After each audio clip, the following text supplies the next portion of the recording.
জয় ভারত বন্ধুরা, তোমরা হচ্ছে ডিফেন্স লাভার চ্যানেল। দেখো, ইতিমধ্যেই গ্রুপ ডি এর পরীক্ষা সম্পূর্ণ হয়েছে। তো যেসব পরীক্ষার্থীরা গ্রুপ ডির পরীক্ষা দিয়েছো, তোমাদের ফাইনাল কাট অফ কত হতে পারে, তোমাদের সেই বিষয়ে কিছু বিস্তারিত আলোচনা করব।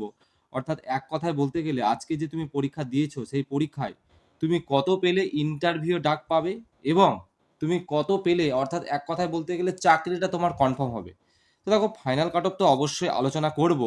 তাহলে ফাইনাল কাট অফে যাওয়ার আগে একটা গুরুত্বপূর্ণ কিছু প্রশ্ন নিয়ে আলোচনা করব, যে প্রশ্নগুলোর ভিত্তিতে তোমরাই বুঝতে পারবে অ্যানালাইসিস থ্রু যে ফাইনাল কাট অফ কত যেতে পারে। দেখো, আমি মানছি অনেকেই এই প্রশ্নগুলো ঠিক করবে, আবার অনেকেই ভুল করবে। এখান থেকেই বোঝা যায় যে ফাইনাল কাট অফের একটা আইডিয়া। তো চলো দেখো, এই যে প্রথম একটা প্রশ্ন দেখছো, এই যে কম্পিউটার চালু করার প্রক্রিয়াকে কি বলা হয়। তো দেখো, এটা প্রথমত উত্তর তো হচ্ছে বুটিং বলা হয়ে থাকে। তো অনেকে এটা কিন্তু ভুল করবে, অনেকে কিন্তু আবার অনেকে ঠিকও করবে। আমি এমনটা বলছি না যে সবাই ভুল করবে বা সবাই ঠিক করবে। কেউ তো না কেউ ভুল তো করবে, আবার কেউ না কেউ ঠিক করবে। সুতরাং এখানে কিন্তু একটা কাট অফের প্রভাব পড়বে, এই প্রশ্নটাই আমার যতদূর মনে হয় অনেকে কিন্তু লগিং আর বুটিং এর মধ্যে কিন্তু গোলাবে। তারপরে দেখো, কোন ওয়েবসাইটে এক পেজ থেকে অন্য পেজে যাওয়ার প্রক্রিয়াকে কি বলা হয়। তো এটাও যারা অনেকে আছে পারবে, তো এটা সঠিক উত্তর কিন্তু ব্রাউজিং। তো অনেকে কিন্তু ব্রাউজিং কিন্তু না করে অনেকে কিন্তু নেভিগেশন করতে পারে, বা অন্য কিছু আরো যে চারটা অপশনের মধ্যে যে অন্য আছে সেগুলোও করতে পারে। সুতরাং এখানেও কিন্তু এই প্রশ্নটাতেও একটা কাট অফের প্রভাব আমার মনে হয় ফেলতে পারে। তারপরে আরো একটা প্রশ্ন দেখো, এই প্রশ্নটা ম্যাক্সিমাম জনই ভুল করার বেশি সম্ভাবনা। ভুল তো কেউ করবে না, মানে এক কথায় বলতে গেলে কনফিউজড।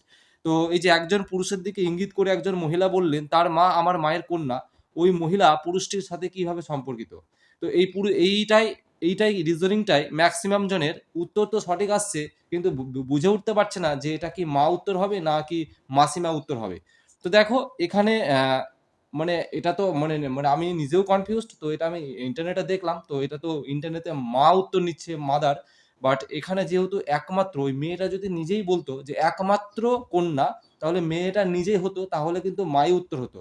কিন্তু এখানে একমাত্র বলেনি, সেক্ষেত্রে মাসিমার দিকেও আমার মনে হয় যে একটা অপশন বা এটা একটা অ্যাপ্রোপ্রিয়েট একটা লজিকের দিকে যেতে পারে। বাট মাথায় উত্তর নিচ্ছে, আমি চারিদিকে দেখলাম। বাট তোমরাও কি করেছো এই প্রশ্নটা একটু কমেন্ট করে জানাবে। তো এই প্রশ্নগুলোতেই কিন্তু কাট অফের প্রভাব কিন্তু অনেকটা কমিয়ে দিবে, অনেকে ঠিক করবে আবার অনেকে ভুল করবে। সো ওকে, দেখো ফাইনাল কাট অফ তো অবশ্যই বলবো, কিন্তু যে জিনিসগুলো সেগুলো বুঝতে হবে। যেমন দেখো, পশ্চিমবঙ্গের কোন জেলা বালুচুরি শাড়ির জন্য বিখ্যাত, তো অনেকে এটা ঠিক করবে।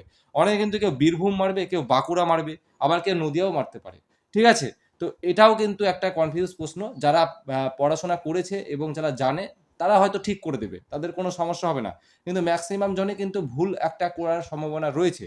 তো সব মিলিয়ে তোমরা দেখতে পাচ্ছ যে কতগুলো প্রশ্ন প্রায় কনফিউজ রয়েছে। তো দেখো, এই প্রশ্নটা অনেকেই ঠিক করবে, আমি জানি। এই প্রশ্নটা আমি তুলেছি, বাট তাও কিছু কিছু জন ভুল করবে। ভারতের প্রথম মানচিত্র কে তৈরি করেন। তো এটা অনেকে কিন্তু থমাস ব্যাবেলটং ম্যাকলে এটা কিন্তু মারবে, কিন্তু এটা সঠিক উত্তর হবে জেমস রেনেল, এটা কিন্তু সঠিক উত্তর হবে। সুতরাং এটাও কিন্তু একটা কনফিউজ প্রশ্ন ছিল। এটা কনফিউজের মধ্যে পড়ে না, কিন্তু অনেকে কিন্তু থমাস ব্যাবেলটং ম্যাকলে মারবে, যারা কিন্তু জানে না বা যা পড়েনি। ওকে, তাছাড়াও তোমরা দেখবে কিছু কিছু কিছু রিজনিং ছিল, যেগুলো হচ্ছে আমাদের সিচুয়েশন, যেগুলো হচ্ছে স্টেটমেন্ট কনক্লুশন, সেখানেও কিন্তু অনেকে ভুল করতে পারে। সুতরাং ওভারঅল সব মিলিয়ে কোশ্চেনকে দেখতে গেলে অবশ্যই প্রশ্ন কিন্তু ইজি ছিল, এবং খুব একটা কঠিন ছিল না। কিছু কোশ্চেন হয়তো একটু কনফিউজ টাইপের ছিল।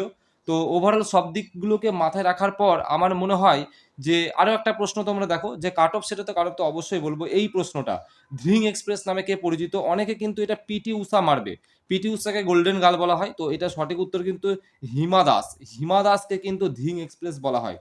তো এই জিনিসগুলো কিন্তু কনফিউজ প্রশ্ন ছিল। তো ওভারঅল কাট অফটা আমি তোমাদের সামনে এবার তুলে ধরছি। তো আমার যেটা মনে হয়, সম্পূর্ণ যেসব আমার দাদা ভাই এবং দিদি ভাইয়েরা আমার এই ভিডিওটা ওয়াচ করছো, সম্পূর্ণ এটা আমার পার্সোনাল ওপিনিয়ন, এবং তোমরাও জানাবে যে তোমাদের মনে হচ্ছে যে কাট অফ কত যেতে পারে।